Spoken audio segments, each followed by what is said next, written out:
الحمدلله نحمده ونستعينه ونستغفره ونؤمن به ونتوكل عليه ونعوذ بالله من شرور أنفسنا ومن سيئات أعمالنا من يهد الله فلا مضل له ومن يضلله فلا هادي له ونشهد أن لا إله إلا الله وأن محمدا عبده ورسوله الذي أرسله بالحق بشيرا ونذيرا وداعيا إلى الله بإذنه وسراجا منيرا أما بعد فإن خير الحديث كتاب الله وخير الهدي هدي محمد صلى الله عليه وسلم وشر الأمور محدثاتها وكل محدثة بدعة وكل بدعة ضلالة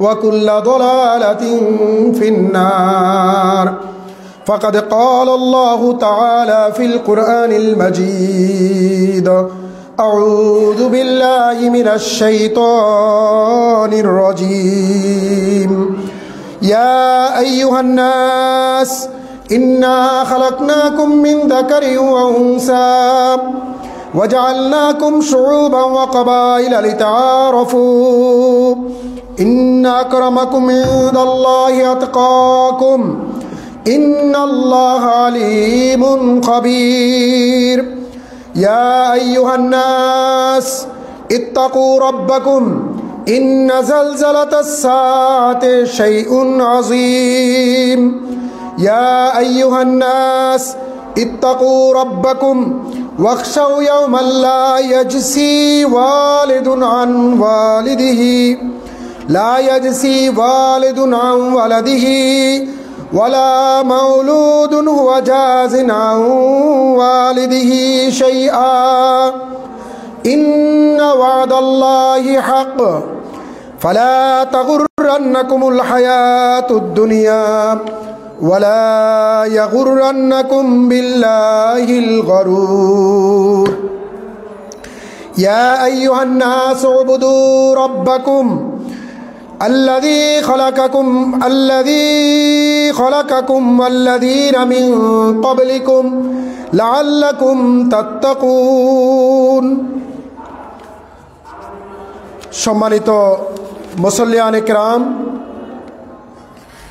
ইমানদার ভাই এবং বোনেরা, মহান আল্লাহ রাব্বুল আলামিনের শুকরিয়া আদায় করছি যে আল্লাহ রাব্বুল আলামিন আমাদেরকে সুস্থতার সাথে সালাতুল জুমা আদায়ের উদ্দেশ্যে খুতবা শোনার মহিমান্বিত এ মাহেন্দ্রক্ষণে একত্রিত হওয়ার সুযোগ দিয়েছেন। এজন্য আমরা সবাই পড়ি আলহামদুলিল্লাহ। মহান আল্লাহ রাব্বুল আলামিনের দরবারে হাজারো শুকরিয়া আদায় করা দরকার। এই কারণেই আমাদের মতো আমাদের বয়সী অনেক নারী পুরুষ ইতিমধ্যে বন্ধু বান্ধব যারা মৃত্যুবরণ করেছেন, আল্লাহ রাব্বুল আলামিন আমাদেরকে এখনও জীবিত রেখেছেন, এখনও আমাদেরকে সুস্থ রেখেছেন। আমাদের এই পাপময় জিন্দিগিতে যাপিত জীবনে যে অপরাধ গুনাহ এবং অন্যায় করেছি তার জন্য তাওবা করার এখনও আমাদের সুযোগ রয়েছে। আমাদের আগত আল্লাহ রাব্বুল আলামিন যে কয়দিন হায়াত রাখেন এই সময়টুকুতে আমরা ইবাদত বন্দেগীর মাধ্যমে আল্লাহকে সন্তুষ্টি করার ভেতর দিয়ে ইহকালীন শান্তি পারলৌকিক মুক্তি নিশ্চিত করার আল্লাহ আমাদেরকে সুযোগ দিয়েছেন, রহম করেছেন। আমাদের জীবনকে এখনও তিনি বাঁচিয়ে রেখেছেন। এটা আল্লাহ রাব্বুল আলামিন কর্তৃক আমাদের জন্য সবচেয়ে বড় হাদিয়া, সবচেয়ে বড় মেহেরবানি এবং দয়া। যারা ইতিমধ্যে মৃত্যুবরণ করেছেন অনেকেই তাওবা করার সুযোগও পান নাই, অনেকে আরও বেশি আমল করার সুযোগ থেকেও বঞ্চিত হয়েছেন। সে তুলনায় আমরা অত্যন্ত সৌভাগ্যবান। শুকর আলহামদুলিল্লাহ। আমাদের এজন্য আল্লাহর শুকরিয়া সব সময় আমাদের করা দরকার। এই শুকরিয়ার ভেতর দিয়ে আমরা আমাদের মনোজাগতিক পবিত্রতা নিশ্চিত যেমনিভাবে করতে পারি, এই শুকরিয়ার ভেতর দিয়ে আমরা আমাদের দৈনন্দিন জীবনের কর্মকাণ্ডর ভেতর দিয়ে আল্লাহর রেজামন্দি অন্বেষণ করার সুযোগ পাই। প্রিয় ভাই এবং বোনেরা, রাসূল আকরাম সাল্লাল্লাহু আলাইহি সাল্লামের প্রতি দরুদ এবং সালাম, যে রাসূল আকরাম সাল্লাল্লাহু আলাইহি সাল্লাম মাত্র 23 বছর জিন্দেগিতে কোরআনের শিক্ষা বাস্তবায়নের মধ্য দিয়ে আরবের বিক্ষিপ্ত বিচ্ছিন্ন জাহিলি সমাজ ব্যবস্থার পরিবর্তন নিশ্চিত করেছেন। যেই কালকে, সময় এবং যুগকে অজ্ঞ তমসার যুগ বলা হয়, আইয়ামে জাহিলিয়া বলা হয়। মানুষ এত বর্বর, কন্যা সন্তান হওয়ার কারণে কন্যা সন্তানকে জীবন্ত কবর দিত। মানুষ এত বর্বর, যুগের পর যুগ শুধু কূপে পানিকে আগে খাওয়াবে এটা নিয়ে মতানুবাদ করতে করতে বংশ পরম্পরায় মারামারি লেগে থাকত। এই বিক্ষিপ্ত বিচ্ছিন্ন স্ক্যাটার্ড এই নেশনকে আল্লাহ রাব্বুল আলামিন প্রিয় নবীজির মাধ্যমে, প্রিয় নবীজির উপর অর্পিত কোরআনিক জ্ঞানের ভিতর দিয়ে এমন সভ্য, এমন আদর্শ, এমন চমৎকার এক জাতি মুসলিম মিল্লাতের জন্ম দিয়েছেন। কিয়ামত পর্যন্ত যত মানুষ এই পৃথিবীতে আসবে, একমাত্র ধর্ম হিসেবে যেভাবে কোরআনে ইসলামকে ঘোষণা দিয়েছেন, একমাত্র যার অনুকরণ করাকে কোরআনে বাধ্যতামূলক করা হয়েছে আল্লাহর সাথে সাথে, তিনি হলেন আমাদের প্রিয় নবীজি, যাকে আল্লাহ রাব্বুল আলামিন কোরআনের ভাষায় সুসংবাদদাতা বলেছেন, কোরআনের ভাষায় যাকে সতর্ককারী বলেছেন, কোরআনের ভাষায় যার চরিতাদর্শ, মতাদর্শ, নিয়ম, নীতি, পদ্ধতি, মেথড, স্টাইল, স্ট্র্যাটেজি সবগুলোকে উসওয়ায়ে হাসানা, উন্নততর আদর্শ হিসেবে আল্লাহ রাব্বুল আলামিন ঘোষণা দিয়েছেন। যার আদর্শ ব্যতীত, যার আদর্শের অনুসরণ অনুকরণ ব্যতীত কোনোভাবেই মুসলিম থাকতে পারে না, ইমানদার থাকতে পারে না, কোনো মানুষই পরকালে জান্নাত লাভ করতে পারবে না। যার আদর্শ অনুসরণ প্রত্যেকটা ইমানদার মুমিন মুসলিমের জন্য বাধ্য। শুধু তাই নয়, আল্লাহ রাব্বুল আলামিন সূরা কোরআনে কোরআনের ঘোষণা অনুযায়ী রাসূল এবং প্রিয় নবীজিকে ভালোবাসাকে ঈমানের সাথে সম্পৃক্ত করে দিয়েছেন। রাসূল তার অনেক বক্তব্যে বলেছে সেই প্রকৃতি ইমানদার কখনো হবে না যেই ব্যক্তি তার জীবনের চাইতে, তার পিতামাতার চাইতে, সকল মানুষের চাইতে আমি নবীকে বেশি ভালোবাসবে। নবীকে ভালোবাসা ইটস ম্যান্ডেটরি, ইটস অব্লিগেটরি, এটা বাধ্যতামূলক। সেই নবীজির আমরা সেই নবীজির সুন্নাহ, সেই নবীজির আদর্শ বাদ দিয়ে ইবাদত প্রতিপালনের ক্ষেত্রে নিজেরা অনেক নতুন নতুন সিস্টেম ধর্মে জারি করেছি, যেটাকে বেদাত বলা হয়। সারা পৃথিবীতে এই জুমাবারের খুতবা ইমাম এই বক্তব্যটি প্রত্যেকটি ইমাম রাখেন, যারা বেদাতি তারাও রাখে। কুল্লু বেদাতিন দলালা ওয়া কুল্লু দলালাতিন ফিন্নার। প্রত্যেকটি বেদাত গুমরাহি, প্রত্যেকটি গুমরাহি মানুষকে জাহান্নামের অতল গহ্বরে নিয়ে যাবে, তারপরও বেদাত করে।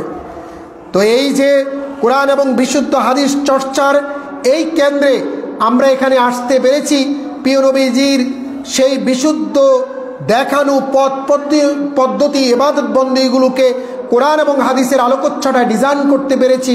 আমরা যেমন আল্লাহর শুকরিয়া আদায় করব, পাশাপাশি নবীর প্রতি দুরূদ আমরা প্রেরণ করতে চাই। আমরা সবাই পড়ি আল্লাহুম্মা সাল্লি আলাই, আল্লাহুম্মা বারিক আলাই। প্রিয় ভাই এবং বোনেরা, আজকে সবচেয়ে বড় কবিরা গুনাহ নিয়ে আমি আপনাদের সামনে আলোচনা করতে চাই। সবচেয়ে বড় কবিরা গুনাহ হলো শিরক করা। কি করা? শিরক করা। আল্লাহর সাথে অংশীদার সাব্যস্ত করা, আল্লাহর জাতের সাথে, আল্লাহর সিফাতের সাথে অংশীদার সাব্যস্ত করা, আল্লাহর উলুহিয়ত এবং রুবুবিয়তের সাথে আপনার শরীক সাব্যস্ত করা, এটাকে বলা হচ্ছে শিরক। রাসূল সাল্লাল্লাহু আলাইহি সাল্লামের কাছে সাহাবীরা জিজ্ঞেস করলেন, হে আল্লাহর রাসূল, সবচেয়ে বড় কবিরা গুনাহ কি? সবচেয়ে বড় পাপ কি, অপরাধ কি? কিসের থেকে আমরা বেঁচে থাকবো? নিজেদেরকে পরহেজ করাবো, নিজেদেরকে বিরত রাখবো। রাসূল বলেছেন, ইত্তাবিকু আসসাবাল মুবিকাত, 7টা কবিরা গুনাহ থেকে তোমরা বেঁচে থাকবে। বড় বড় হৃষ্টপুষ্ট 7টা বড় গুনাহ আছে, এই গুনাহ থেকে তোমরা বেঁচে থাকবে। ইলাইয়া রাসূলুল্লাহ মা হুন্না। রাসূলকে বলা হলে, আল্লাহ রাসূল সেই 7টি কবিরা গুনাহ কি? রাসূল বললেন, 1 নাম্বার আশ-শিরকি বিল্লাহ, আল্লাহর সাথে শিরিক করা। আব্দুল্লাহ ইবনে আব্দুল্লাহ রাদিয়াল্লাহু তাআলা আনহু قال قلت يا رسول الله الذنب আযম। আরেকটি হাদিস আব্দুল্লাহ থেকে বর্ণিত, তিনি বলেন, আমি বলেছি, হে আল্লাহর রাসূল, সবচেয়ে বড় গুনাহ কি? ক্বালা তিনি বললেন আনতা জাআলা লিল্লাহি নিদ্দান ওয়া হুয়া খালাকাকা, যে আল্লাহ তোমাকে সৃষ্টি করেছে তার শানে এমন কথা বলে তার সমকক্ষ সাব্যস্ত করা, সেটাই হলো সবচেয়ে বড় শিরিক। আমরা বড় শিরিক সম্পর্কে আমাদের ধারণা আছে, আল্লাহ এক অদ্বিতীয়, তার কোনো ছেলে বা মেয়ে নেই, তিনি যা খুশি তাই করতে পারেন। এই যে ধারণা, এটা তৌহিদের ধারণা। তৌহিদের এই ধারণার বিপরীত ধারণাটাই হলো শিরকের ধারণা। আল্লাহ দুইজন, তিনজন, চারজন, আমরা সবাই বলি আল্লাহ একজন, তাহলে একজন এটা তৌহিদের প্রকাশ, তৌহিদের ঘোষণা। আল্লাহ তিনজন এটা শিরকের ঘোষণা।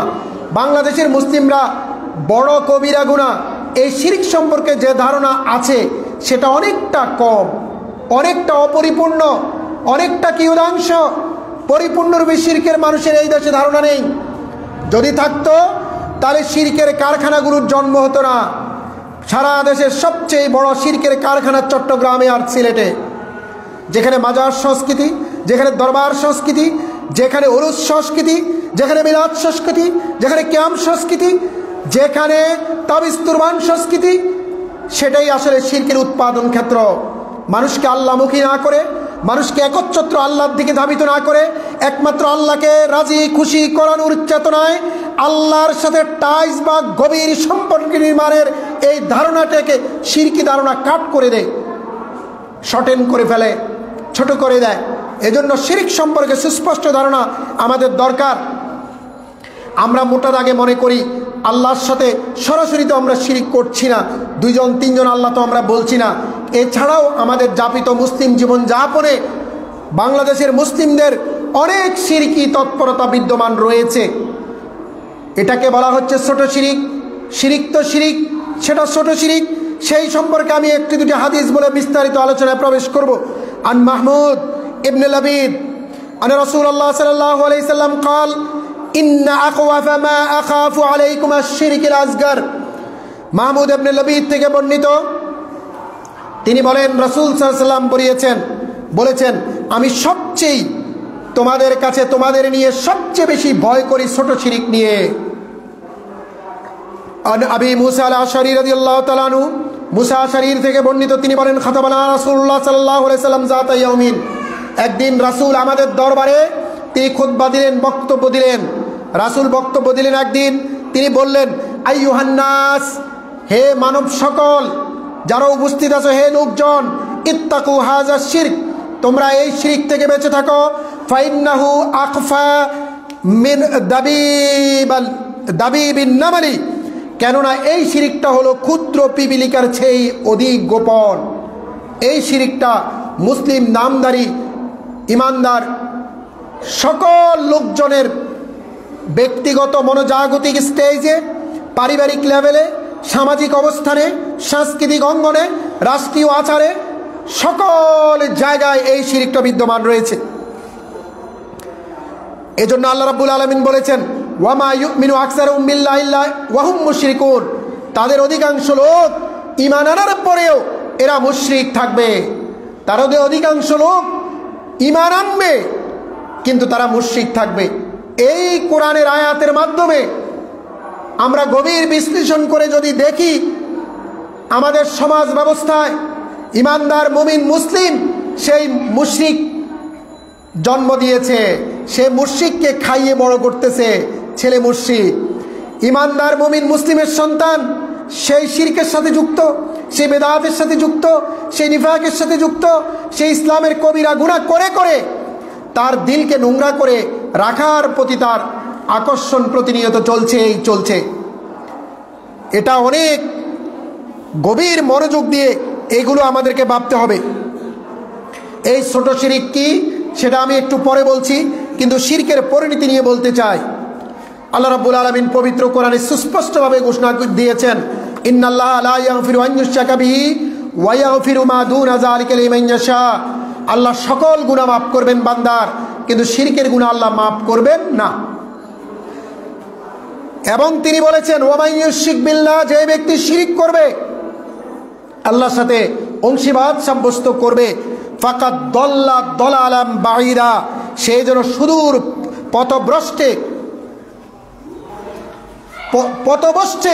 সেই জন্য চলে গেল।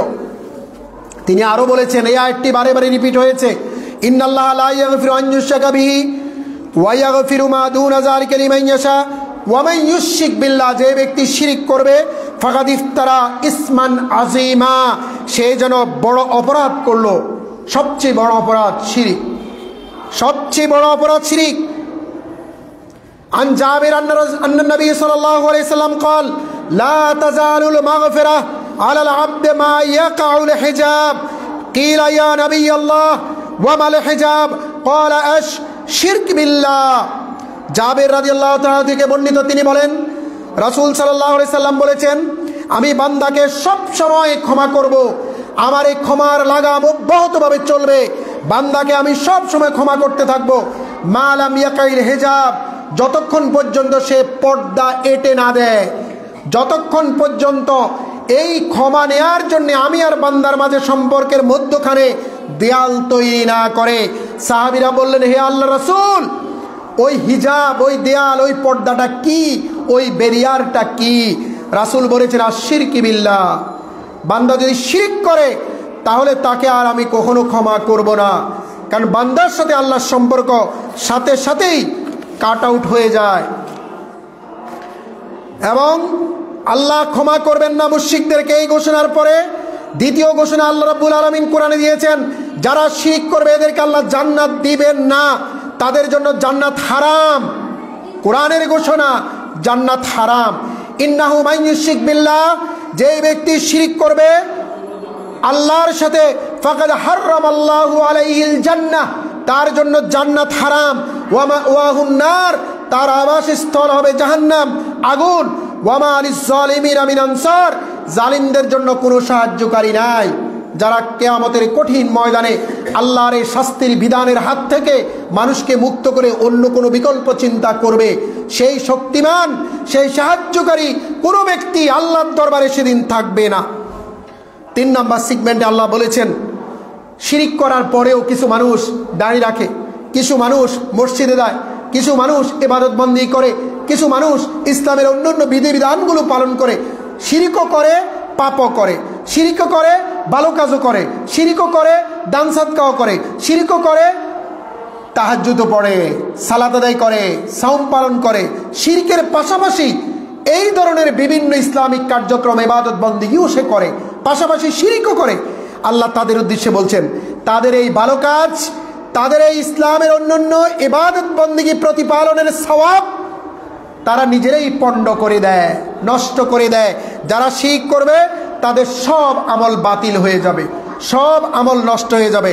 আল্লাহ বলেছেন, ওয়ালাকাদ উহিয়া ইলাইকা ওয়া ইলাল্লাযীনা মিন ক্বাবলিকা লাইন আশরাকতা লা ইয়াহবাতান্না আমালুকা ওয়া লা তাকুনান্না মিনাল খাসিরিন।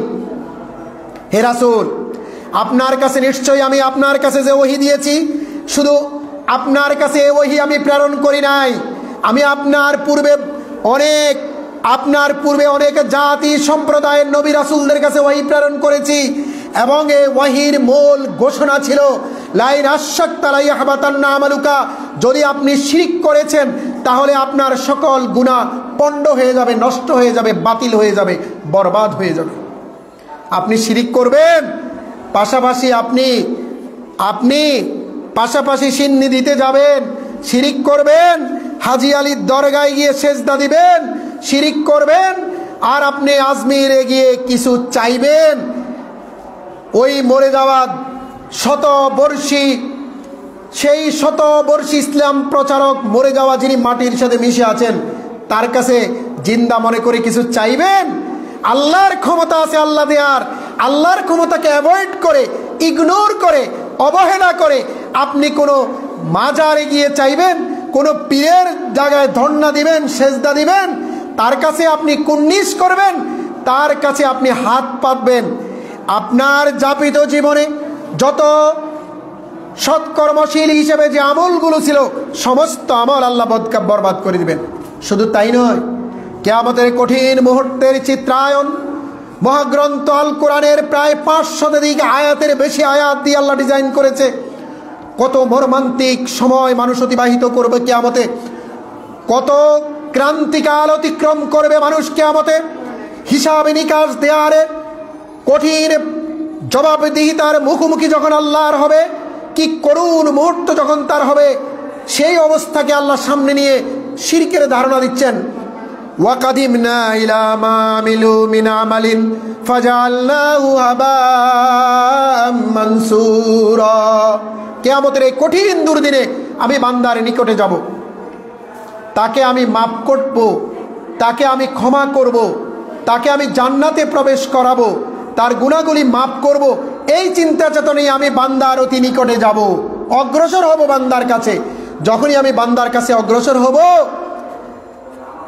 তার আমলনামায় আমি শিরক দেখে টোটাল আমলনামাকে আমি ছুঁড়ে মারব।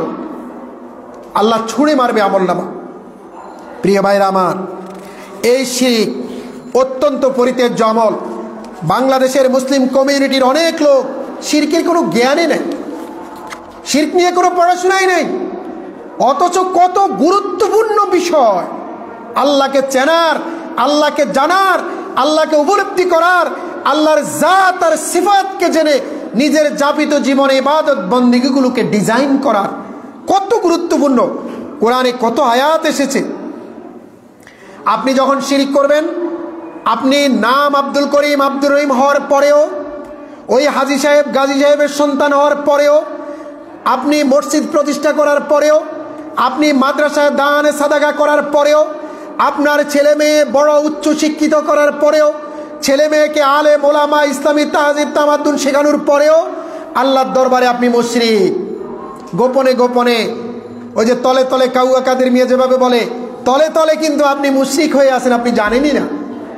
এবং এই ব্যাপারে আল্লাহ বলছেন, এই জাতীয় মুশরিকদের দোয়া কখনো কবুল হবে না। যেই ভালো কাজ আপনি যাপিত জীবনে করেছেন, ওইগুলো তো পণ্ডই হয়েছে, দোয়া কবুল হবে না। আল্লাহ পবিত্র কোরআনে বলেন, ওয়ামা কানা লিন-নবী ওয়াল্লাযীনা আমানু আন ইস্তাগফিরু লিল মুশরিকিন ওয়ালাউ কানু উলি কুরবা মিন বা'দি মা তাবায়্যানা লাহুম আন্নাহুম আসহাবুল জাহিম। কোন নবীর জন্য উচিত নহে, কোন বিশ্বাসী ইমানদারদের জন্য উচিত নহে যে তারা মুশরিকদের জন্য আল্লাহর কাছে ক্ষমা চাইবে, দোয়া চাইবে। যতই নিকটাত্মীয় হোক, যতই আপনজন হোক, মিন বা'দি মা তাবায়্যানা লাহুম, তাদের কাছে সবকিছু প্রকাশিত হওয়ার পরে, সত্য মিথ্যা সুস্পষ্টভাবে কোরআনে বর্ণিত হওয়ার পরে, আল্লাহর পরিচয় সঠিকভাবে উপস্থাপিত হওয়ার পরে, ইসলামী দ্বীন শরিয়ার যাবতীয় বিধিবিধান রাসূল ব্যাখ্যা বিশ্লেষণ করে দেওয়ার পরেও নবীর পক্ষে এবং ইমানদারদের পক্ষে উচিত নয় যে তারা মুশরিকের জন্য আল্লাহর কাছে হাত পাতবে। যদি পাতে, আল্লাহ এটা গ্রহণ করবে না। আল্লাহ সুস্পষ্টভাবে ঘোষণা দিচ্ছেন, আন্নাহুম আসহাবুল জাহিম, তারা হলো জাহান্নামী, এরা হলো জাহান্নামী। রাসূল সাল্লাল্লাহু আলাইহি সাল্লাম সাহাবীদেরকে সবসময় শিরক থেকে বাঁচার জন্যে তাগাদা দিতেন, সতর্ক করতেন। সাহাবীদের মাঝে এই শিরক সম্পর্কিত ধারণা ডেভেলপ করার জন্যে, তিনি অ্যাওয়ারনেস বিল্ডিংয়ের জন্যে তিনি বারে বারে বিভিন্ন ধরনের বক্তব্য উপস্থাপন করতেন।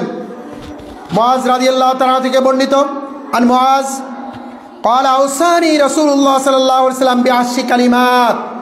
রাসূল 10টি কালিমার ব্যাপারে, বিষয়ের ব্যাপারে 10টি বক্তব্য ওসিয়ত হিসেবে আমাদেরকে প্রদান করেছেন। 1 নাম্বার, লা তুশরিক বিল্লাহি শাইআ, তার 10টির মাঝে একটি হলো আল্লাহর সাথে শিরিক করবে না। ওয়াইন কুতিলতা ওয়া হুররিকতা, তোমাকে হত্যা করা হলেও, তোমাকে জ্বলন্ত আগুনে পুড়ে মারা হলেও তুমি শিরিক করবে না। মান মাতা ওয়া হুয়া ইয়াদউ মিন দুনিল্লাহি নিদ্দান দাখালান নার, কেননা যে ব্যক্তি মৃত্যুবরণ করবে এমন অবস্থায় যে সে আল্লাহ ছাড়া অন্য কারো কাছে কোনো কিছু চায়, তলব করে, খোঁজে, তার স্থান হবে জাহান্নাম। আমরা আমাদের সমাজে ব্যক্তিগত প্রাপ্তি প্রত্যাশার অসঙ্গতি নিয়ে, বিভিন্ন কিছুর চাহিদা নিয়ে, আমাদের প্রয়োজনকে সামনে রেখে বিপদে পড়লে অথবা ভালো কিছু আশা করার পরে আমরা আমাদের পীর দরবেশদের কাছে চাই, ওলিয়া উলিয়াদের কাছে যাই, তাদের কাছে আমরা ধর্ণা দিই।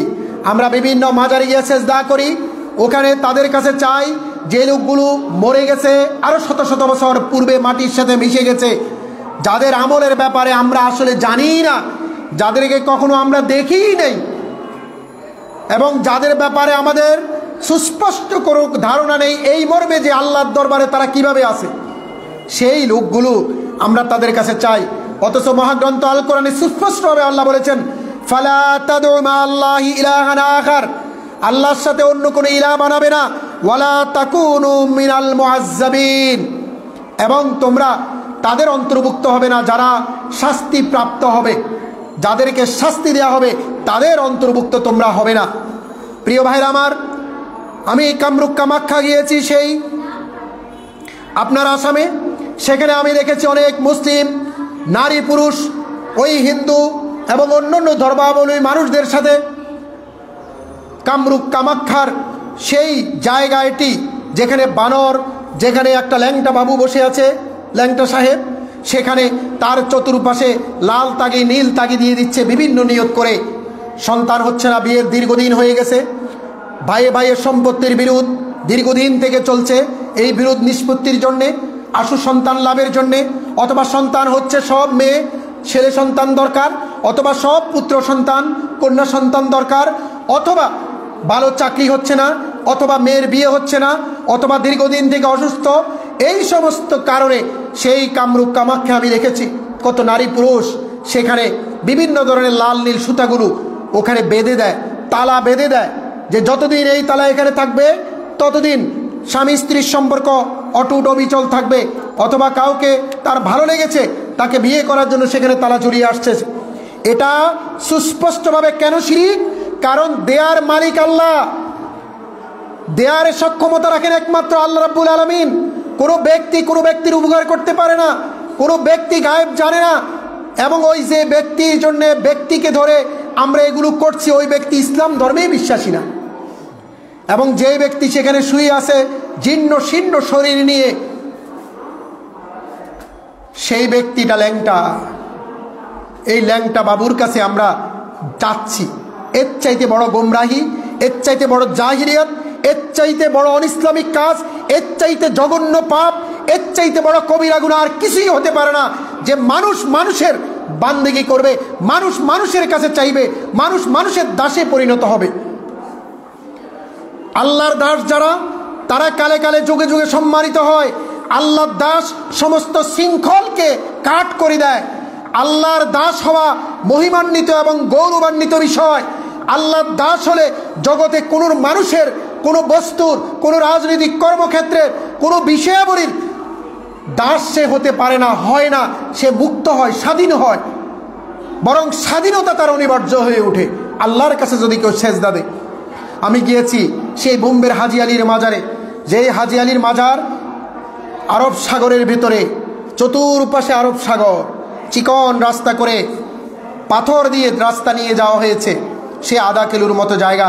তারপরে মাজার, যতটুক মাজার তার চতুর্পাশে অল্প কিছু স্থলভাগ, হাজার হাজার নারী পুরুষ স্পেশাল ওই জায়গা মনে করে, যেহেতু সব জায়গা আরব সাগর ভেঙে দিয়েছে, আরব সাগরের স্রোত নেই, তারপরও ভেঙে গেছে, কিন্তু এই যে অল্প একটু দ্বীপের মতো রয়েছে, মনে করা হচ্ছে এখানে বাবা অনেক বুজুর্গ, বাবা এত বুজুর্গ যে তার ক্ষমতার কারণে এটা আরব সাগর বিলীন করছে না। অথচ ভারত কত ঘাগুমাল, পাথর দিয়ে ওই জায়গাকে বন্দি করে রাখা হয়েছে, আটক করে রাখা হয়েছে, স্থায়ী করে রাখা হয়েছে ব্যবসায়িক উদ্দেশ্যে। হাজার হাজার নারী পুরুষ ওখানে যাবে, আগরবাতি কিনবে, মোম কিনবে, তাবিজ কিনবে, তুরবান কিনবে, যত কিছু কিনবে, এবং শত শত পর্যটক সেখানে যাবে, তারা হোটেলে থাকবে, তারা খাবে, তারা ট্যাক্সি ভাড়া দিবে, তারা ওখানে বড় বড় শপিং মল থেকে কিছু কিনবে। এই যে তাদের বিভিন্ন রাজনৈতিক অর্থনীতির যে ব্যাপার, এটার কারণে তারা ওটাকে সেভ করেছে। মাজার সেভ করছে, কিন্তু বাবরি মসজিদ ভেঙে চুরমার করে দিয়েছে। বুঝতে হবে ওই হাজি আলীর মাজার আমি দেখেছি কত নারী পুরুষ, কত মুসলিম সেখানে সেজদা দিচ্ছে আস্ত কবরে, এবং সেখানে কেঁদে কেঁদে চাচ্ছে। ওই হাজি আলীর মাজারে যাওয়ার দরকার নেই। যেই খাজার মাজার মায়াক্ত এক মার্তবা ওদের গিয়ে থা, দাঁড়িয়ে আছি আমি কবরের পাশে, দেখছি মানুষের কোলাহল কর্মকাণ্ড, তারা কি করছে, কি বলছে। আমাদের মুসলিম বাংলাদেশ থেকে যাওয়া, বিভিন্ন দেশ থেকে যাওয়া মুসলিমদের হাল হাকিকত দেখার জন্য আমি পাশে দাঁড়িয়ে আছি। একদম মেইন খাজার কবরের সাথে এই ধরনের একটা ছোট্ট ঘর, এটার অর্ধেক হবে। পাশে দাঁড়িয়ে, এক পাশে দাঁড়িয়ে আমি তাকিয়ে আছি। আমাকে বলতেছে যে তুমি কিছু দিচ্ছও না, আবার তাকরিম তাজিমও করতেছো না, তুমি এখানে দাঁড়িয়ে আছো কেন? তা বললাম আমি গবেষক, আমি দেখার জন্য আসছি, এটা নিয়ে আমি লিখবো। এজন্য অনেক অনুরোধ করে আমি আধা ঘন্টা দাঁড়িয়ে রেখেছি। কত আলেম, কত ফকির, কত দাড়িওয়ালা, টুপিওয়ালা, কত দেশি লোক আস্ত কাবারকে সামনে রেখে সেজদা দিচ্ছে, কেঁদে কেটে তার কাছে চাচ্ছে।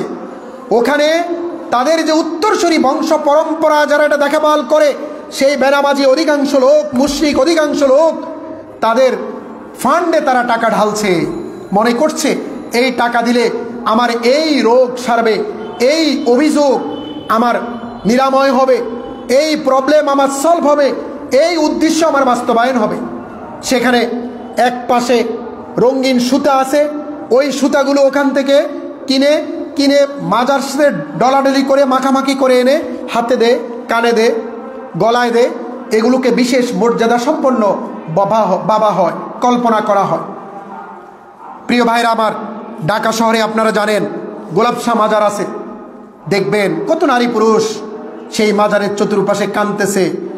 যে আল্লাহর কাছে কাঁদবে, যে আল্লাহর কাছে চাইবে, যে আল্লাহর কাছে ধর্ণা দিবে, যে আল্লাহর কাছে নিজের মনের অনুরণিত ব্যথা বেদনার কথা বলবে, প্রত্যাশা প্রাপ্তির পার্থক্যে যাপিত জীবনে কষ্টগুলোর কথা বলবে, সেখানে আল্লাহর কাছে না আছে, তারা চাচ্ছে ওই মরে যাওয়া শতবর্ষী পূর্বের কোনো লাশ যেটা মাটির সাথে মিশে গেছে তার কাছে, সে আদৌ ভালো লোক ছিল কিনা আপনি জানেনই না, আপনি দেখেনই নাই, সে আদৌ মুসলিম কিনা সেটা আপনি জানেনই না। মাজারের নাম পাগলা মাজার, মাজারের নাম বিভিন্ন ধরনের খারাপ সারাপ মাজারও নামকরণ করা হয়। প্রিয় ভাইরা আমার, এজন্যই আল্লাহ বলেছেন ওয়ামা ইউমিনু আকসারুহুম বিল্লাহ ইল্লা ওয়া হুম মুশরিকুন, সূরা ইউসুফ 106 নম্বর আয়াত। অধিকাংশ লোক ইমানদার হওয়ার পরেও তারা মুশরিক হবে।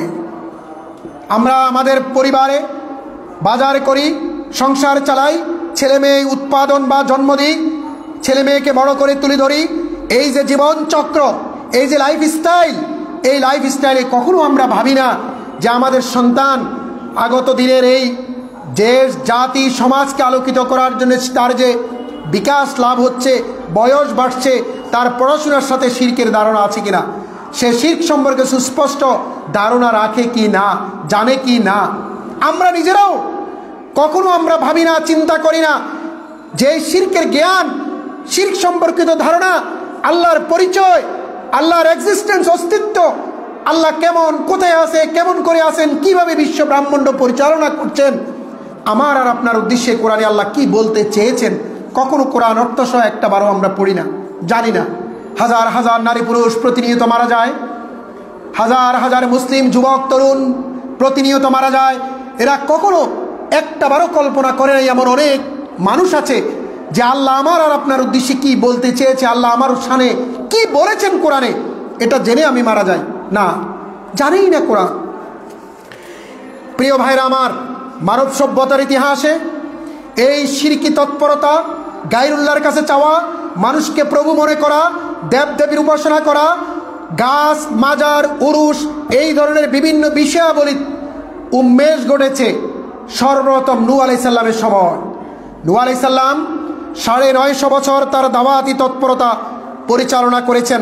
আল্লাহ রাব্বুল আলামিন পবিত্র কোরআনে এটাকে ঘোষণা দিয়েছেন এইভাবে, ক্বালা রাব্বি ইন্না দাআউতু কওমি লাইলান ওয়া নাহারা। আল্লাহ বলেন, নূহের কাহিনীকে কোরআনে আল্লাহ সন্নিবেশিত করেছেন উম্মতে মুহাম্মদীকে শিক্ষা দেওয়ার জন্য। ওই ঘটনায় নূহ বলেন, হে প্রভু, আমি রাত দিন তাদেরকে দাওয়াত দিয়েছি। এবং নূহ আলাইহিস সালাম, ওয়ালাদ আরসালনা নূহান ইলা কওমিহি ফালাবিসা ফীহিম আলফা সানাহ ইল্লা 50 আমা ফাগাদাহুমুত তুফান ওয়া হুম যালিমুন। স্মরণ করো সে সময়ের কথা, উম্মতে মুহাম্মদীকে আল্লাহ বলছেন স্মরণ করো সে সময়ের কথা যখন আমি নূহকে তার জাতির কাছে পাঠিয়েছি, সে অবস্থান করেছে, ফালাবিসা, সে অবস্থান করেছে, ফীহিম, তাদের মাঝে, আলফা সানাতিন ইল্লা 50 আমা, 950 বছর। ফাখাযাহুমুত তুফান ওয়া হুম যালিমুন, তাদের জালিম হওয়ার কারণে সবচেয়ে আল্লাহর সাথে জুলুমটা কি? শিরিক, এজন্য বলছে জালিম। তাদের জালিম হওয়ার কারণে তাদেরকে তুফান দিয়ে আমি ধ্বংস করেছি।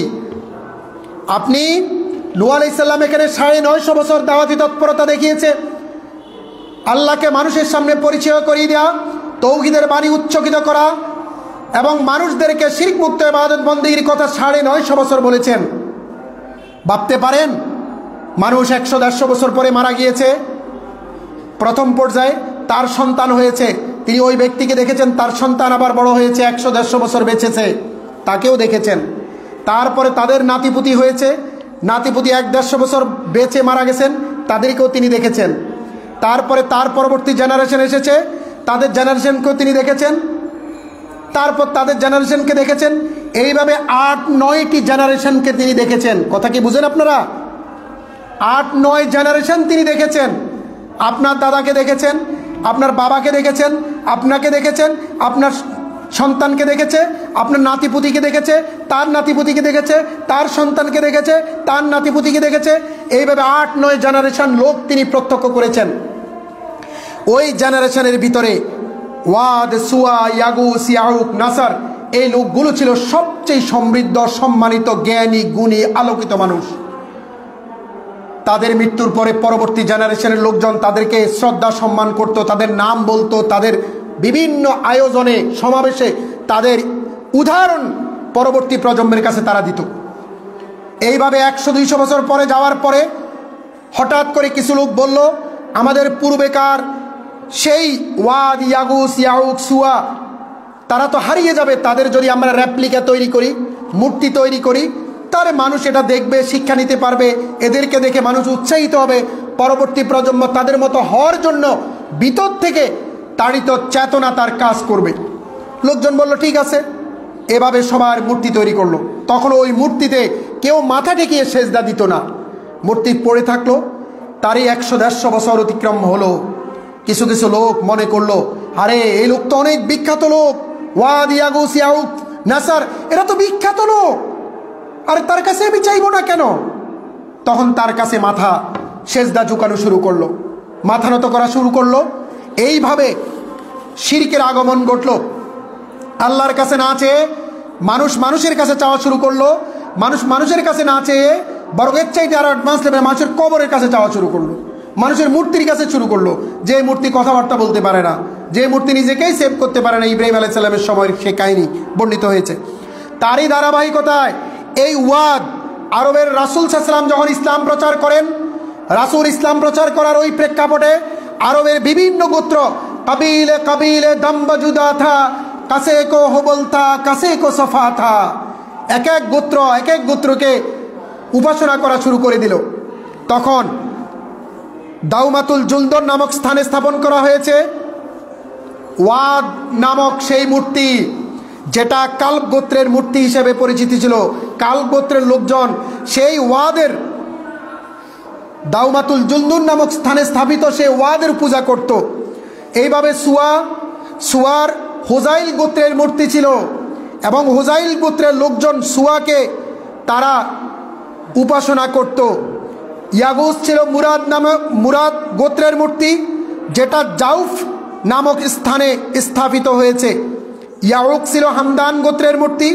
নাসার ছিল জুলকালাব গোত্রের মূর্তি, যেটা হিমায়ির শাখার মূর্তি নামে পরিচিত ছিল। এরা এই সমস্ত মূর্তিগুলো উপাসনা করলো। তখন নূহ আলাইহিস সালাম তাদেরকে বললেন যে তোমরা এই ওয়াদ, সাগুজ, ইয়াউক, ইয়া নাসার এদের উপাসনা তোমরা করবে না। তখন তারা লোকদেরকে তিনি সতর্ক করতেন। তখন তাদের মাঝে কিছু লোক বাকি লোকদেরকে বলতো, ওয়াকালু, তারা বলতো, লা তাজারুন্না আলিহাতাকুম ওয়ালা তাজারুন্না ওয়াদ্দা ওয়ালা সুআ ওয়ালা ইয়াগুস ওয়া ইয়াউক ওয়া নাসরা ওয়াকাদ আদাল্লু কাসীরা। সূরা নূতে আসছেন। ওই ঘটনাকে উম্মতে মুহাম্মদের জন্য লেসন করে আল্লাহ রাব্বুল আলামিন ঐতিহাসিক সেই ঘটনাকে কোরআনিক লিটারেচারে সংযোজন করেছেন, যাতে কিয়ামত পর্যন্ত আগত প্রজন্ম এই শিরকের পরিত্যাজ্য এই অপকর্ম থেকে নিজেদেরকে বাঁচাতে পারে। প্রিয় ভাইরা আমার, সে আয়াতে বলছে তোমরা ওয়াদ সুয়া ইয়াগুস ইয়াউক ওয়ানুসকে ছেড়ে যাবে না, তাদের উপাসনা করো, তাদের অনুসরণ করো, তাদের আনুগত্য করো, তাদের পূজা করো, তাদের উপাসনা করো।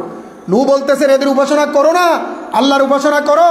আর লোকজন বলা শুরু করছে না আমরা এটা উপাসনা করব।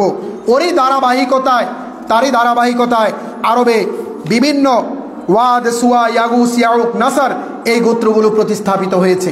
ওই ঘটনা কোরআনে বর্ণনা করে আরবের তৎকালীন মুসলিমদেরকে সতর্ক করা হয়েছে, উম্মতকে সতর্ক করা হয়েছে, ইমানদার মুমিন মুসলিমদেরকে এই শিরক সম্পর্কে ধারণা দেওয়া হয়েছে এবং সতর্ক করা হয়েছে। প্রিয় ভাইরা আমার, আজকে মোটা দাগে বড় শিরক অধিকাংশ মানুষ না করলেও সমাজের সর্বশ্রেণীর মানুষ সুস্পষ্টভাবে 1 নম্বর শিরকের জ্ঞান রাখে না, 2 নম্বর কোনো না কোনোভাবে মানুষ শিরকের সাথে যুক্ত। এজন্য আল্লাহ বলছেন যে ওমা ইউমিনু আকসারুহুম বিল্লাহি ইল্লা ওয়া হুম মুশরিকুন, তাদের অধিকাংশ লোক ঈমান আনার পরে ওরা মুশরিক। তারা ঈমান এনেছে তারপরে এরা মুশরিক, তারা জানে না, অসচেতন। এবং এটা এই আয়াতের ব্যাখ্যায় ইবনে কাসির বলেন যে যারা এই আয়াতের ব্যাখ্যায় ইবনে কাসির বলেন মিন ঈমানিহিম আন্নাহুম ইযা কিলা লাহুম মান খালাকাস সামাওয়াতি ওয়া মান খালাকাল আরদ ওয়া মান খালাকাল জিবাল ক্বালু আল্লাহ ওয়া হুম মুশরিকুন বিহি। আরবের ওই সমস্ত লোকদেরকে যখন বলা হতো বলো তোমরা আসমানগুলি কে সৃষ্টি করেছে, জমিন কে সৃষ্টি করেছে, এই পাহাড় কে সৃষ্টি করেছে, তখন আরবের কাফিররা মুশরিকরা বলতো আল্লাহ, এগুলো সৃষ্টি করেছে আল্লাহ, ওয়া হুম মুশরিকুন, তারপর তারা শিরিক করত। এই শিরিক করা বলতে মাজার, দরগা, খানকা এগুলোতে যাওয়াকে এখানে বোঝানো হয়েছে। প্রিয় ভাইরা আমার, এই আয়াতের ব্যাখ্যায় হাসান বসরি রাদিয়াল্লাহু তাআলা আনহু বলেন, অত্র আয়াতের ব্যাখ্যা তিনি বলে এরা হলো মুনাফিক। যখন তারা আমল করে, লোক দেখানো আমল করে, তারা আমলের সাথে শিরিক করে। কোরআনে বলেছেন আল্লাহ ইন্নাল মুনাফিকিনা ইউখাদিউন আল্লাহ ওয়া হুয়া খাদিউহুম ওয়া ইযা কামু ইলাস সালাত কামু কুসালা ইউরাউনা আন-নাস ওয়া লা ইয়াজকুরুনা আল্লাহ ইল্লা কালিলা। তারা মানুষকে দেখানোর জন্য ইবাদত করে। এই যে অধিকাংশ লোক ঈমান আনার পরে এরা মুশরিক, এরা হলো মূলত মুনাফিক। এই মুনাফিকের টার্মটা যদি আপনি ধরেন তাহলে আপনাকে বলি যারা কাফির আর মুশরিক হবে এরা জাহান্নামে যাবে, আর যারা মুনাফিক হবে তারা জাহান্নামের নিম্ন স্তরে যাবে। কিয়ামতের দিন আল্লাহ মানুষ আর পাথর দিয়ে জাহান্নামের আগুন এক্সটেনশন করবেন, শক্তিশালী করবেন, বাড়াবেন, হানজাল হবে মানুষ এবং পাথর। মুনাফিকরা হবে জাহান্নামের নিম্ন শ্রেণী, যারা মুখে একটা বলবে এবং আচরণে অন্যটা দেখাবে, যারা সালাতের ব্যাপারে উদাসীন থাকবে। আমাদের অনেক মুসলিম ফ্যামিলির যুবক তরুণ আছে, মসজিদে টেনে এসে আনতে হয়, আনার পরে মসজিদ কখন সালাত শেষ হবে, কখন ইমাম সালাম ফিরাবে, এটার জন্য অপেক্ষা করে। ইমাম যদি লম্বা কেরাত পড়ে তার মন খুব খারাপ হয়। কেরাতের এই শব্দের ভিতরে সে যে বিচরণ করবে, কোরআনের আয়াতের এই বাণীর ভিতরে তার মর্ম উদ্ভাবন করে সে যে নিজের জীবনের সাথে মিলাবে, এই ধারণা, এই প্রয়োজনীয়তা, এই আবশ্যকতা তার ভিতরে নাই। কারণ এই অনুবাদের অর্থ তো সে পারে না, পড়ে নাই, এটা তো বুঝে না। 2 নাম্বার, কোরআনের সুর, লহরী, তার ঝঙ্কৃত অবস্থান, মেলোডিয়াস এই টোন, এটাকে যে সে বিমোহিত হবে এবং আল্লাহর উলুহিয়ত এবং রুবুবিয়তের প্রতি নিজের দেহ, মন, তনু সর্ব কিছুকে বিলীন করে দিবে আল্লাহর শানে, দরবারে। সে যে আল্লাহর সামনে দাঁড়িয়েছে এই বোধ, বুদ্ধি, চিন্তা, চেতনা, আবেগ কিছুই তার নাই। তাকে একজন ধরে নিয়ে আসছে মসজিদে, সে অস্বস্তিতে আছে। মসজিদ তার আপন জায়গা নয়, মসজিদ তার প্রিয় জায়গা নয়, তার সার্বক্ষণিক মসজিদের প্রতি হৃদয়টা কানেক্টেড নয়। অথচ রাসূলের হাদিসে যেই বর্ণনা দিয়েছেন সাবাতুন ইয়াজিল্লুহুমুল্লাহ ফি জিল্লি ইয়াউমুল লা জিল্লা ইল্লা জিল্লি ইমামুন আদিলুন, 7 শ্রেণীর ব্যক্তিকে কিয়ামতের কঠিন দুঃসময়ে আল্লাহর আরশের ছায়ার নিচে স্থান দিবেন। 1 নাম্বার ন্যায় বিচারক শাসক, এবং আরেক শ্রেণীর মানুষ তারা যাদের অন্তর মসজিদের সাথে লেগে থাকে উৎপ্রোতভাবে, কখন আজান হবে, মুয়াজ্জিন কব আজান পুকারেগা, মুয়াজ্জিন কখন আজান দিবে, কখন সালাত সে পড়বে, এটার জন্য তার মন প্রাণ উতলা থাকে। আর যারাই দেখানোর জন্য জোর করে যাদেরকে আনা, এরা হলো মুনাফিক। তাদের অধিকাংশ ঈমান আনার পরেও তারা মুশরিক। তারা কারা? হাসান বসরি বলছে তারা হলো মুনাফিক। এই দৃষ্টিতে আমাদের পরিবারে আমাদের যুবক তরুণ ভাই বোন যারা আমরা আছি, আমরা কারা? আমরা মুনাফিক। আমরা কারা? আমরা আসলে মুশরিক। আমাদের নাম আব্দুল্লাহ আব্দুর রহিম হতে পারে, কিন্তু সত্যিকারভাবে আমরা ইমানদার মুমিন মুসলিম নয়। কোরআন এবং হাদিসের দৃষ্টিতে ওই মানে উন্নীত আমরা হতে পারি নাই মুসলিম, ওই মানে উন্নীত হয়ে আমরা ইমানদার হতে পারি নাই। দেখেন না, সংসদ এলাকায় বিশিষ্ট রাজনীতিক ব্যক্তির জানাজা হয়, আমাদের দেশের রাজনৈতিক নেতারা সেখানে ঠেলাঠেলি করে দাঁড়ায়। হাত বাঁধে কোথায়? চোখ কোথায়? একজন তাকিয়ে আছে আকাশের দিকে, একজন তাকিয়ে আছে জমিনের দিকে, একজন তাকিয়ে আছে ডানে, একজন তাকিয়ে আছে বামে। তার হাত পড়ে আছে কোথায়? এবং যেই দোয়া, যেই সূরা, যেই আদিয়ে মাসনুন তাকে পড়তে হবে, এগুলো কিছুই জানে না। বুঝেন নাই? এর চাইতে দুর্ভাগা, এর চাইতে হতভাগা, এর চাইতে কুলাঙ্গার আর কোন আদমি হয়, আর কোন মুসলিম হয়, আর কোন ইমানদার হয়? এর চাইতে বড় দুর্ভাগা আর কোন ইমানদার আছে? ছেলেকে ডাক্তার ইঞ্জিনিয়ার বড় কিছু করায়, লোকটা মারা যায়, ছেলে আসে, ছেলে ওই জানাজা ইমামতি করারও তার সক্ষমতা নাই। কত দুর্ভাগা বাপ! ওই জানাজার সালাত পড়াবে ছেলে, সে সক্ষমতা তার নাই। ইভেন সে যে সালাত পড়তেছে, এটার দোয়া, এটার যে দরুদ, এটার যে সালাতে সূরা ফাতিহা, এটা যে সিস্টেম, এটাই সে জানে না। কত দুর্ভাগা মুসলমান! প্রিয় ভাইরা আমার, অধিকাংশ মানুষ ঈমান আনার পরেও এরা মুশরিক। এই যে শিরকে খাফি, গোপন শিরিক, হাদিসে বিভিন্নভাবে উল্লেখ করা হয়েছে এটাকে। ওরা থেকে বর্ণিত, তিনি বলেন,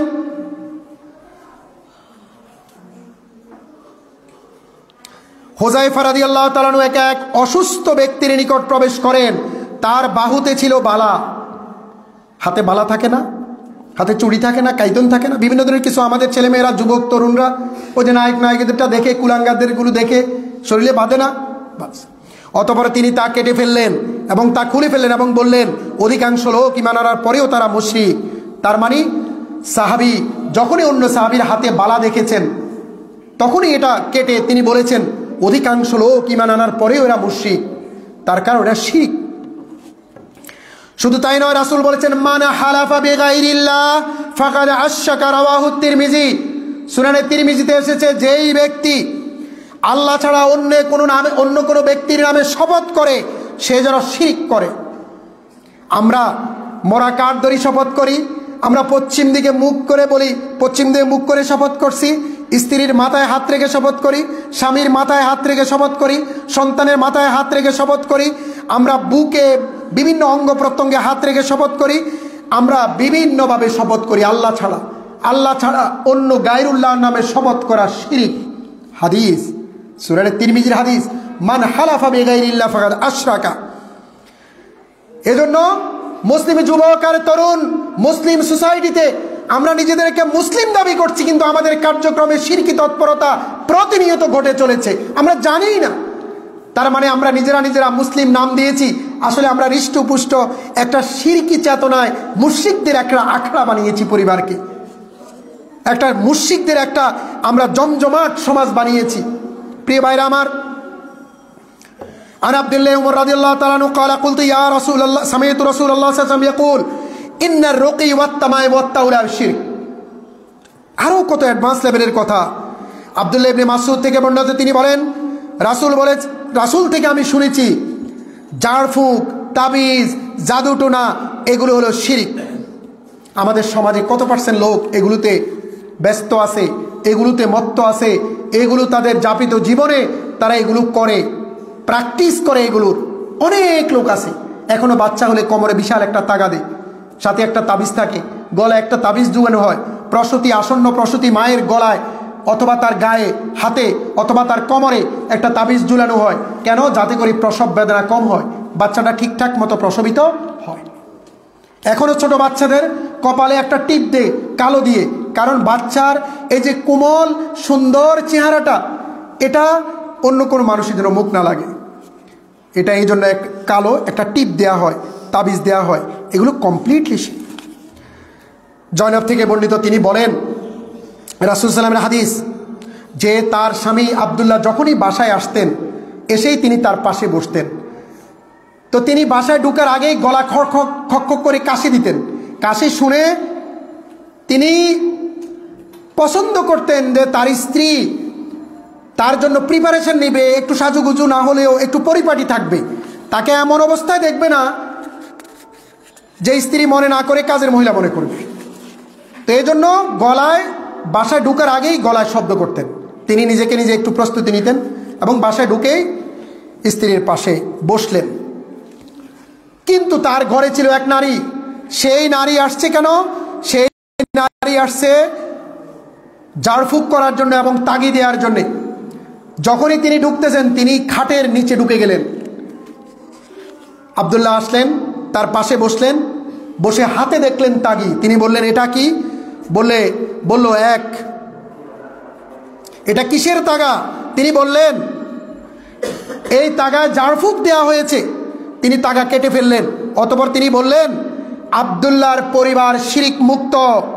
আমি রাসূল সাল্লাল্লাহু আলাইহি ওয়াসাল্লামকে বলতে শুনেছি ঝাড়ফুঁক, তাবিজ, জাদুটোনা এগুলো করা শিরিক। প্রিয় ভাইরা আমার, আরেকটা হলো কড়ি। মান তাআল্লাকা তামিমাতান ফাকাদ আশরাকা, ফি রিওয়ায়াতিন মান তাআল্লাকা তামিমাতান ফাকাদ আতাম্মা আল্লাহু লাহু ওয়া মান তাআল্লাকা দাতান ওয়াদা আল্লাহু লাহু। যেই ব্যক্তি তাবিজ ঝুলাবে সে শিরিক করলো। যে তাবিজ ঝুলিয়ে রাখবে তার পূর্ণতা কখনোই তাবিজ তাকে দিবে না, তখন এই তাবিজ তার ডিমান্ড ফুলফিল করবে না। যে আশায় সে তাবিজ দিবে এই তাবিজ তার আশার ডিমান্ড ফুলফিল করবে না। এবং যে ব্যক্তি কড়ি ব্যবহার করবে আল্লাহ তাকে কখনো কল্যাণ দান করবে। রাসূলের হাদিস, প্রিয় নবীজির হাদিস। প্রিয় ভাইরা আমার, আমাদের সমাজে আমরা এগুলো করি কি করি না বলেন? আমরা এগুলো করি। এছাড়া আরেকটি শিরিক রয়েছে। হাজী মোহাম্মদ বরকতুল্লাহ নিয়মিত নামাজ সালাত আদায় করে, কিন্তু সালাত নামাজি মোহাম্মদ রহমতুল্লাহ লেখে না। যেই না মাত্র হজ করে আসে লেখে হাজী মোহাম্মদ রহমতুল্লাহ। কেন? মানুষ জানবে যে অনেক টাকা খরচ করে হজ করে আসছে, সম্মানিত ব্যক্তি। নিজের মেয়েটার বিয়ে হবে, সমাজে একটা চেয়ার পাবে, এলাকায় মাতবরি করতে পারবে, মসজিদ কমিটির জোর করে হলেও সভাপতি হবে, রাজনৈতিকভাবে একটা পোস্টারে আসবে। ইসলাম ধারণ কতটুকু করবে সেটা ভিন্ন, কিন্তু ভোট পাবে এই আশায় যারা নামের আগে এই সমস্ত লকব লাগায়, যারা ইবাদত বন্দেগী মানুষকে দেখানোর জন্য করবে, শোনানোর জন্য করবে, বাহবা নেওয়ার জন্য করবে, শ্রেষ্ঠত্বের জন্য করবে, অলরেডি যারা মানুষের মনোরঞ্জনের জন্য ইবাদত বন্দেগী করবে, ওই ইবাদত বন্দেগী অন্তঃসার শূন্য হবে। ওই ইবাদত বন্দেগীর সওয়াব আল্লাহর দরবার পর্যন্ত পৌঁছাবে না। এটা শিরিক, রিয়া শিরিক, দেখানো শিরিক, প্রদর্শনের চা শিরিক। সুতরাং প্রিয় ভাইয়েরা আমার, আমাদের জীবনযাপনে এগুলো অনেক আমরা করে থাকি। এজন্যই বলা হয়েছে অধিকাংশ লোক ঈমান আনার পরে এরা মুশরিক। এরা ঈমান এনেছে আল্লাহর কাছে সত্তাগতভাবে, ভেতরের রিপু বিপরীত তার অনুরণিত চেতনা সব কিছুকে আল্লাহর দরবারে দাসত্বের শৃঙ্খলে সে আবদ্ধ করে নাই, আল্লাহর কাছে সে পেশ করে নাই।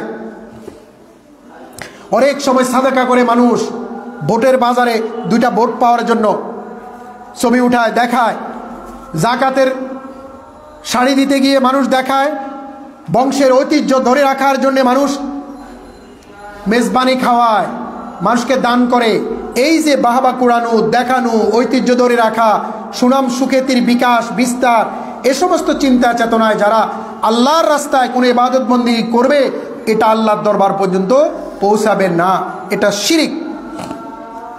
এছাড়া আন আব্দুল্লাহ ইবনে উমর قال قال رسول الله صلى الله عليه وسلم من ردته الطير في من حاجة فقد أشرك قالوا يا رسول الله ما كفارة ذلك قال أن يقول أحدهم اللهم لا خير إلا خير لك ولا طير إلا طيرك ولا إله غيرك। আব্দুল্লাহ ইবনে উমর থেকে বর্ণিত, তিনি বলেন আল্লাহ রাসূল বলেছেন, অশুভ লক্ষণের ধারণা যাকে কোনো প্রয়োজন হতে ফিরিয়ে রাখলো সে শিরিক করলো। বাসা থেকে বেরিয়েছে পেঁচা ডাকলো, অশুভ। বাসা থেকে বেরিয়েছে নারীর দেখা পেলে অশুভ। বাসা থেকে বেরিয়েছে এই বিভিন্ন টিকটিকি শব্দ করলো, অশুভ লক্ষণ। এই ধরনের কোনো শব্দে, কোনো আচরণে, কোনো অ্যাক্টিভিটিসে বা কোনো ধরনের কোনো লোককে দেখা, বিষয়কে দেখা, শব্দ শোনা, এগুলো অশুভ লক্ষণ মনে করে হলো শিরিক। তার মানে আপনি ভাবছেন এগুলোর হাতেই ক্ষমতা, এগুলোর হাতেই কুদরত, এগুলোরই আসলে সক্ষমতা আছে এগুলো দেয়ার, কিন্তু বাস্তবে এটা নয়। বাস্তবে হলো আল্লাহ ছাড়া মানুষের মঙ্গল অমঙ্গল কোনো কিছুই কেউ করতে পারে না।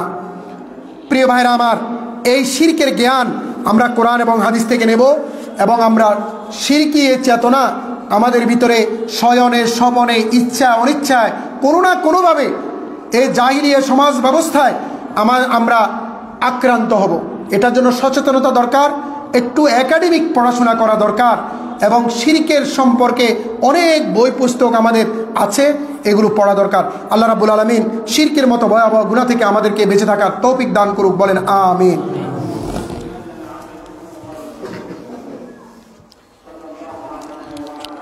আলহামদুলিল্লাহ আলহামদুলিল্লাহ নাহমাদুহু ওয়া নাস্তাঈনুহু ওয়া নাস্তাগফিরুহু ওয়া নু'মিনু বিহি ওয়া নাতাওয়াক্কালু আলাইহি ওয়া নাউযু বিল্লাহি মিন শুরুরি আনফুসিনা ওয়া মিন সাইয়্যাতি আমালিনা মান ইয়াহদিল্লাহু ফালা মুদিল্লা লাহু ওয়া মান ইউদ্লিলহু ফালা হাদিয়া লাহু ওয়া নাশহাদু আল লা ইলাহা ইল্লাল্লাহ ওয়া আন্না মুহাম্মাদান আবদুহু ওয়া রাসূলুহু আল্লাযী আরসালাহু বিল হাক্কি বাশীরান ওয়া নাযীরা وداعيا إلى الله بإذنه وسراجا منيرا أما بعد إن الله وملائكته يصلون على النبي يا أيها الذين آمنوا صلوا عليه وسلموا تسليما اللهم صل على محمد وعلى آل محمد كما صليت على إبراهيم وعلى آل إبراهيم إنك حميد مجيد اللهم بارك على محمد وعلى آل محمد كما باركت على إبراهيم وعلى آل إبراهيم إنك حميد مجيد شكرا الحمد لله আমাদের সালাফি মসজিদ অনেক প্রতিষ্ঠিত হয়েছে। যেখানেই মসজিদ প্রতিষ্ঠিত হয় সেখানেই কোরআন এবং বিশুদ্ধ হাদিসের আলোচনার একটা জাগরণ তৈরি হয়, সেখানেই একটা সুন্দর দ্বীনি পরিবেশ আল্লাহ অটোতেই এটাকে স্ট্রেংথেন করেন, বিকাশ ঘটান। আজকে আপনি দেখছেন যে এখানে 200-250-300 লোক আছে, আপনি 1-2 বছরের মাথা দেখবেন এখানে কয়েক হাজার লোক আছে। মানুষ এই বক্তব্যগুলো শোনা আর অন্যান্য আশেপাশের বক্তব্যগুলো যখন মানুষ শুনে, মানুষ ডিফারেন্সিয়েট করে, মানুষ পার্থক্য বুঝতে পারে। এখনকার মানুষ অনেক সচেতন, অনেক শিক্ষিত, অনেক বুদ্ধিমান। মানুষ কোনটা ভালো কোনটা খারাপ নির্ণয় করতে পারে। এজন্য আপনারা যারা এখানে আসেন, যাদেরকে আল্লাহ তৌফিক দান করেছেন এই প্ল্যাটফর্মটা রেডি করার জন্যে দ্বীনি চেতনা নিয়ে, আপনারা এখানে ইউনাইটেড হন। এখন 5 বছর 6 বছর 10 বছরের একটা স্বল্পমেয়াদী এবং দীর্ঘমেয়াদী দুইটা প্ল্যান করেন যে আগামী 20 বছর পরে আমরা এই সেন্টারটাকে কীভাবে দেখতে চাই, আর আগামী 2-3 বছরের ভিতরে আমরা কি করতে চাই। লোকজন অনেক আসবে, তখন তো জায়গা দিতে পারবেন না, এখানে জায়গা কম। এই জন্য মসজিদের একটা পৃথক ফান্ড করেন। প্রত্যেক জুমাবারে যারা সালাত আদায় করতে আসবেন তারা নিজের মরে যাওয়া মৃত হওয়া মা বাবার আত্মার মাগফিরাতে, যে মা বাবা অনেক কষ্ট করে শৈশব থেকে কষ্ট করে করে করে করে আপনি বড় করেছেন, আপনি কখনো মা বাবার হয়তো খেদমত করতে পারেন নাই, টাকা পয়সা ছিল না, এখন আপনি প্রতিষ্ঠিত হয়েছেন, এখন আপনার টাকা পয়সা আছে, সেই মা বাবার দিকে তাকিয়ে সাদকা করার নিয়তে প্রতি সপ্তাহে একটা টাকা আপনারা এখানে ডোনেট করেন। আপনাদের বাচ্চা কাচ্চার রোগ শোক, স্বামী স্ত্রীর সম্পর্ক সুদৃঢ় করা এবং ইবাদত বন্দেগীর প্রতি পরিবারকে ডিজাইন করার নিয়তে, এবং আপনার ব্যবসা করেন অথবা যে কোনো আপনি পেশায় নিযুক্ত আছেন, ওই পেশা যেন খুব সুন্দরভাবে সফলতার সাথে আল্লাহ যেন তারাক্কি দেন, উন্নতি দেন, এই নিয়তে আপনারা এখানে সাদকা করবেন। সাদকা এত শক্তিশালী বিষয় যে কোনো কারণে আপনার অপরাধের কারণে আল্লাহর আসমান থেকে আপনার উপর গজব আসতেছে, আসমান থেকে এই গজব সাদাকা আসমানে উঠাই নেন। ইন্না সাদাকা লা তুতফি গযাবার রব, রবের আসন্ন গজব সাদাকা আসমানে উঠাই নেন, এত শক্তিশালী। কোরআনে 6টা সেগমেন্টে সাদাকা দেওয়ার জন্য বলা হয়েছে। রাতে দান করো, দিনে দান করো, প্রকাশ্যে দান করো, গোপনে দান করো, সচ্ছল অবস্থায় দান করো, অসচ্ছল অবস্থায় দান করো। একজন বলল, হে আল্লাহ রাসূল, আমার তো একটা মাত্র খেজুর। বলছে, ওই খেজুরে কিছু অংশ দান করো। এই দান করার মধ্য দিয়ে আল্লাহ যে আমাকে আপনাকে স্বাবলম্বী করেছে, সুস্থতা দিয়েছে। সুস্থতা হলো সবচেয়ে সেরা নিয়ামত। আপনি অসুস্থ থাকলে ডাক্তারকে কত টাকা দিতে হবে দেখেন, আপনি যে সুস্থ আছেন এটার জন্য আপনার সাদাকা করা দরকার। এতে একটা ফান্ড রিচ করবে, ভবিষ্যতে আপনার একটা বিল্ডিং নেন, একটা ফ্ল্যাট নেন, ভালো জায়গায় সুন্দর পরিবেশে যেন এখানে জুমার সালাত দ্বীনি ভাইরা একত্রিত হতে পারে সেই ব্যবস্থা আপনারা করবেন। এটা আপনাদের প্রত্যেকেরই মানি দায়িত্ব। আর এখানে আমি মনে করি একটা কমিটি, মানে কি একটা তালিকা করেন মেম্বার করে, যে 100 জন, 50 জন, 20 জন তালিকা প্রতি মাসে একটা নির্ধারিত অ্যামাউন্ট মসজিদের অ্যাকাউন্টে আপনারা দিবেন। এতে করে দেখবেন এখানে দূর দূরান্ত থেকে আমাদের নওশাদ ভাই অনেক চেষ্টা করেন ভালো ভালো যোগ্য আলেমদেরকে, সারা দেশের গুরুত্বপূর্ণ ব্যক্তিরা এখানে আসেন, যাতে করে সুন্দরভাবে এই আয়োজনটা ভালোভাবে তিনি চালিয়ে নিতে পারেন। কারণ একটা লোক আসলে তার রাহ খরচ, তার মেহমানদারি, খাবার দাবার, এখানে তাকে রেস্ট হাউস সবগুলো দরকার। যেমন মোসাইব বিন উমায়ের চাঁদপুরের মসজিদ, আপনারা গেলে অবাক হবেন, অল্পতে সুন্দরভাবে অল্প জায়গায় এত স্ট্যান্ডার্ড ব্যবস্থাপনা চিন্তাই করতে পারে। বিশাল সমৃদ্ধ লাইব্রেরি আছে, মানুষ বই নিচ্ছে, পড়ছে, জমা দিচ্ছে, কিনে নিচ্ছে, প্রত্যেকটা জমাবারের পরে হালকা হচ্ছে, প্রশ্ন উত্তরের আসর দিচ্ছে, এবং আপনার বাংলাদেশের একজন একাডেমিশিয়ানদেরকে নিয়ে আসতেছেন। বাজারি বক্তা, ওই সোশ্যাল মিডিয়ার উল্টাপাল্টা বলে ভাইরাল হওয়া বক্তা টক্তা সেখানে আনা হয় না। যোগ্য দক্ষ আলেম ওলামা গবেষক সেখানে তারা নিয়ে আসেন, এবং একটা ফ্ল্যাট রাখছেন তারা 2 রুমের, রান্না হয়, যারা আসে তারা খায়, এবং ওখানে রেস্ট নেওয়ার মতো সমস্ত আয়োজন চমৎকারভাবে ডিজাইন করা। বাংলাদেশে আমি খুব কম জায়গায় এত সুন্দর দেখেছি। তো এই জন্য চট্টগ্রাম অত্যন্ত সমৃদ্ধ অঞ্চল। রাসূলের নবুয়তের 7ম বর্ষে এখানে ইসলাম প্রবেশ করেছে। আপনি শুনলে অবাক হবেন, রাসূল তখন মক্কা থেকে মদিনায় হিজরত করে নাই। ওয়াক্কাস সাহাবীর নেতৃত্বে 5 জন সাহাবী এই চট্টগ্রাম আর সিলেট হয়ে তারা কোয়াংটা বন্দরে তারা নোঙ্গর করেছে তাদের যান। চীনের কোয়াংটা বন্দর আবু ওয়াক্কাস মালিক ইবনে ওয়াহাবের নেতৃত্বে, এবং কাসিম বিন হুজাইফা, উরওয়া ইবনে উসাসা, আবুল কাইস ইবনে হারেস তারা তার সঙ্গে ছিল। এবং চীনের সেই ক্যান্টন সমুদ্র বন্দরে এখনও তাদের সমাধি আছে। ইসলাম এখানে রাসূলের ইন্তেকাল, রাসূলের নবুয়তের 7ম বর্ষে, রাসূল মক্কায় হিজরত করে নাই, 7ম বর্ষে ইসলাম এখানে আসছে। ভাবতে পারেন আপনি? এবং এই জন্য চট্টগ্রামে দেখবেন বিভিন্ন ভাষায় ইসলামের যে কি প্রভাব, যেমন কোরআনের আয়াতগুলোর বর্ণনা স্টাইলিস্ট যে প্রক্রিয়াটা সেটা এরকম, লা ইলাহা ইল্লাল্লাহ মুহাম্মাদুর রাসূলুল্লাহ, প্রথমে না, কথা কি বুঝছেন? লা হাওলা ওয়ালা কুওয়াতা ইল্লা বিল্লাহ, প্রথমে না। এটা বুঝেন তো আপনারা? মানে না দিয়ে শুরু হয় হ্যাঁ করে, নিশ্চয়তা দেওয়ার জন্য, নিশ্চিত করার জন্য, সেন্টেন্সের গাঁথুনিটাকে স্ট্যান্ডার্ড করার জন্য। চিটাঙের লোকদের নখাইও নজাইও, মানে এই যে শব্দগুলো প্রত্যেকটা শব্দের আগে না দিয়ে যুক্ত। এই জন্য চট্টগ্রামের মানুষ অনেক ধর্মপরায়ণ। দুর্ভাগ্য, যেখানে মুসা সেখানেই তো ফেরাউন নাকি? এই জন্য শিরকের একটা বিশাল হৃষ্টপুষ্ট আস্তানা হলো চট্টগ্রাম। এবং আরও ইন্টারেস্টিং ঘটনা, আল্লাহ রাব্বুল আলামিন আপনাদেরকে বাছাই করেছে এই শিরকি আস্তানা ভেঙ্গে চুরে দেওয়ার জন্য। আল্লাহ রাব্বুল আলামিন যে নেক বান্দাদেরকে বাছাই করেছেন, এরা নবী রাসূলের উত্তরসূরি। যুগে যুগে নবী রাসূলরা কোরআনের বর্ণনা অনুযায়ী যত নবী রাসূল এই জগতে এসেছেন সবার একটা বক্তব্য ছিল লা ইলাহা ইল্লাল্লাহ, আল্লাহ ছাড়া কোনো ইলাহ নেই। কোরআনে দেখেন সব নবীদের দাওয়াতি কাজ লা ইলাহা ইল্লাল্লাহ দিয়ে শুরু। তৌহিদের বাণী প্রচারের জন্যে, শিরিক মুক্ত ইবাদত বন্দেগী প্রচারের জন্যে এই ধরনের দ্বীনি মার্কাজগুলোকে প্রাণ দিয়ে, হৃদয় দিয়ে, অর্থ দিয়ে, সন্তান দিয়ে, পরামর্শ দিয়ে, আপনারা সাপোর্ট সেল্টার দিয়ে এটাকে স্ট্রেংথেন করবেন, শক্তিশালী করবেন। আল্লাহ রাব্বুল আলামিন আমাদের ইহকাল এবং পরকালকে মসৃণ করুক, সমস্যাবিহীন করুক, এবং আমাদেরকে ইবাদত বন্দেগীর তাড়নায় বিশুদ্ধভাবে ইবাদত বন্দেগী করার তৌফিক দান করুক, শিরিক মুক্ত ইবাদত বন্দেগী করার তৌফিক দান করুক, বেদাত মুক্ত ইবাদত বন্দেগী করার তৌফিক দান করুক।